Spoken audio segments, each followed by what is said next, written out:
Yusuf alayhi salam says, I will not leave the prison until the king investigates my matter.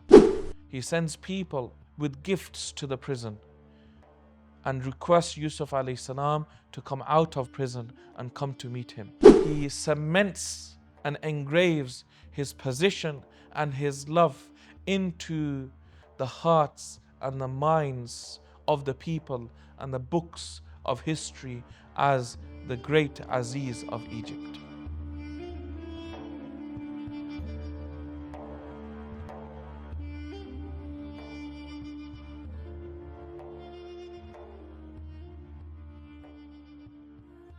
When Yusuf alayhi salam was taken into prison, he spent his time in prison. In the night, he would worship Allah subhanahu wa ta'ala. In the day, he would fast. He would invite the prisoners to Tawheed, to the oneness of Allah. He would look after those that were ill inside the prison. Inside the prison, there were two young men. Both were slaves of the royal family. One was a worker of the royal kitchen, and the other one was the wine server of the king. The two of them came to Yusuf alayhi salam, and both of them had dreams. And the first said to Yusuf alayhi salam that he has had a dream that upon his head is some bread, and there are birds that are eating from the bread. And the second said he had a dream where there were 3 bunches of grapes, and he takes these 3 bunches and he extracts wine from them, and he gives this wine to the king to drink. And they ask him for the interpretation. Remember, from amongst the miracles of Prophet Yusuf alayhi salam was that he was a master of dream interpreting. So Yusuf alayhi salam interprets the first dream of the bread on the head with birds picking the bread, that soon this person will pass away. And then he interprets the dream of the second young man, saying to him that you have 3 days, and in 3 days you will be taken out of prison and you will be reinstated as the wine pourer for the king. Then Yusuf alayhi salam says to him, when you are freed from prison, go to your king and inform him regarding me. Inform him regarding my false imprisonment. Inform him regarding my innocence. And inform him that I should be freed. 3 days pass and the wine pourer is freed. As he is freed, he is overcome with so much joy, he forgets the request of Yusuf alayhi salam. And he continues as the wine pourer. Yusuf alayhi salam is left in the prison for more years. After some time, the king of Egypt has a dream.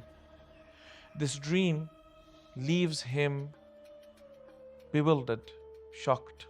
He gathers the dream interpreters, the magicians, the soothsayers of Egypt, and he informs all of them of his dream, and not a single one of them can interpret his dream. And each one replies to the king that this dream is false. This dream is from those dreams that has no meanings. At that point, the wine pourer then says to the king that in the prison there is a man who is a specialist of dream interpreting. If you give me permission, I will go and I will inform him of the dream and take the interpretation. So the king gives permission. The wine pourer then goes to the prison, meets Yusuf alayhi salam, takes the interpretation and comes back to the king of Egypt. The king of Egypt hears the interpretation and he is so impressed. He is extremely impressed. And then he says to the wine pourer, go to this man in the prison and bring him to me. I want to hear this interpretation directly from his mouth. So the wine pourer goes back to the prison, goes to Yusuf alayhi salam and asks him that the king wants to see you. Yusuf alayhi salam says, I will not leave the prison until the king investigates my matter, until the king calls the women who cut their hands and he investigates this matter. After that, I will come to him. So the wine pourer informs the king. The king calls Zulaykha, the wife of the Aziz of Egypt, calls the women, he investigates, and he asks them, the women, regarding the character of Yusuf alayhi salam, and all of them praise the character of Yusuf alayhi salam, that we have never seen indecency in him. And then he questions Zulaykha, at which point it becomes clear that she is the one who lied and plotted against Yusuf alayhi salam. Even more impressed with the character of Yusuf alayhi salam, the king then sends a convoy to the prison. He sends people with gifts to the prison and requests Yusuf alayhi salam to come out of prison and come to meet him. Yusuf alayhi salam then comes out of the prison with a huge royal entourage, and they take Sayyidina Yusuf alayhi salam to the king. Yusuf alayhi salam sits with the king. The king then relates his dream to Yusuf alayhi salam. What was his dream? He saw 7 big cows being devoured by 7 smaller cows. And then he sees 7 ears of grains. After explaining this dream to Yusuf alayhi salam repeats his interpretation, and he informs him that the next 7 years will be very affluent years for the king. But the following 7 years thereafter will be 7 years of famine, 7 years of struggle and difficulty.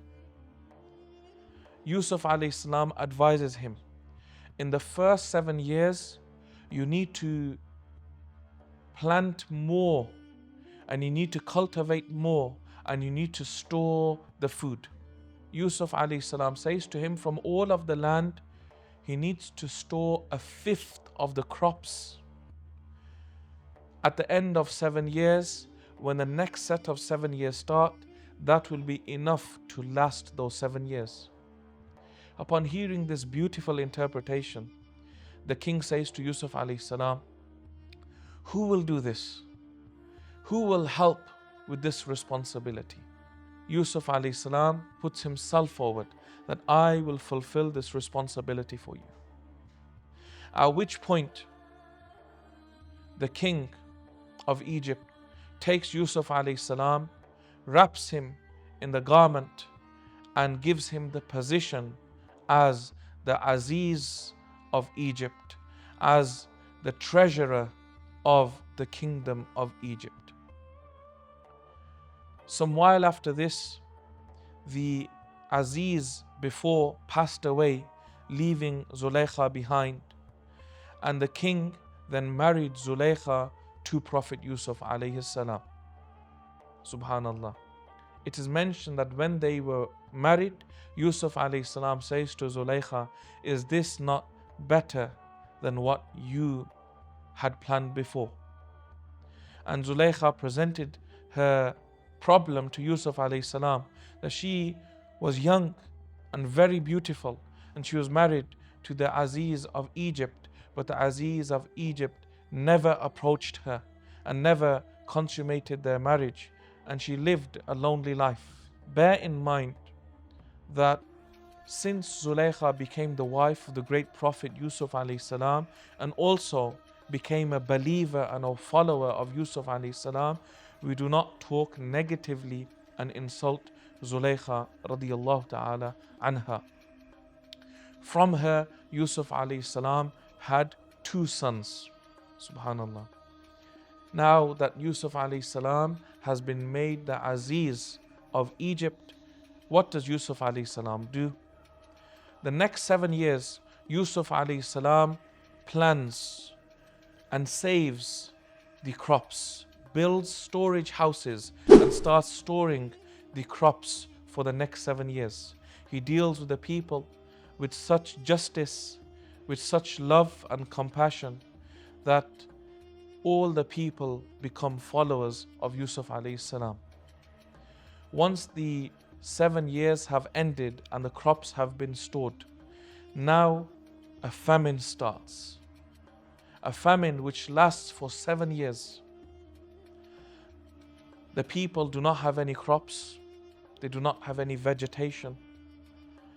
So the first year they come to the new Aziz of Misr, Prophet Yusuf alayhi salam, and they buy their stock for the year, and they buy it with their gold and their silver.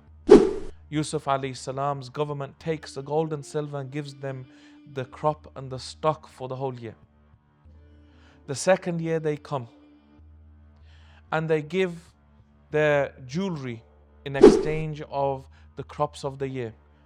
Yusuf alayhi salam and his government, they take the jewelry and they give them their stock and their crops for the year. The third year they come and they do not have gold and silver jewelry left, so they give their animals, their livestock, they give their livestock to Yusuf alayhi salam in exchange of the crops for the year. When the fourth year comes, in the fourth year, they come to Yusuf alayhi salam and now they give their slaves that they own, give all of their slaves to Yusuf alayhi salam in exchange of the crops for the year. The fifth year they come. And now what they have left are the lands that they own. In the fifth year, they give up all of their lands to Yusuf alayhi salam in exchange of the crops and the stock for the year. When the sixth year comes, they give their children as slaves to Yusuf alayhi salam for the crops for the year. When the seventh year comes, they have nothing left. Gold, silver, jewelry, animals, slaves, land, property, children, all have been given. In the seventh year, they give themselves as slaves to the great Prophet Yusuf alayhi salam. And Yusuf alayhi salam gives all of them the crops for the year. At the end of the seventh year, Yusuf alayhi salam, the treasurer of Egypt, owns all of the gold and the silver, all of the jewelry, all of the slaves, all of the lands and the properties, all of their children. He owns even the people. In the seventh year, the great Prophet Yusuf alayhi salam is sitting with the king of Egypt, and he says to the king of Egypt, "What do you think about this situation?" And the king, subhanallah, replies to Sayyidina Yusuf alayhi salam, "They are your slaves and we are your slaves." He is absolutely impressed and taken back by the wisdom and the excellence of Yusuf alayhi salam. At the end of the seventh year, Yusuf alayhi salam, while sitting with the king, he says to the king, "I make Allah a witness and I make you a witness that these people are all free, their children are free, all their properties, all their land, everything they had given to me, all will be returned back to them all." Subhanallah. And then he cements and engraves his position and his love into the hearts and the minds of the people and the books of history as the great Aziz of Egypt. Subhanallah. We haven't finished yet on this beautiful biography. So if you would like to continue from here, then tune in to our next episode.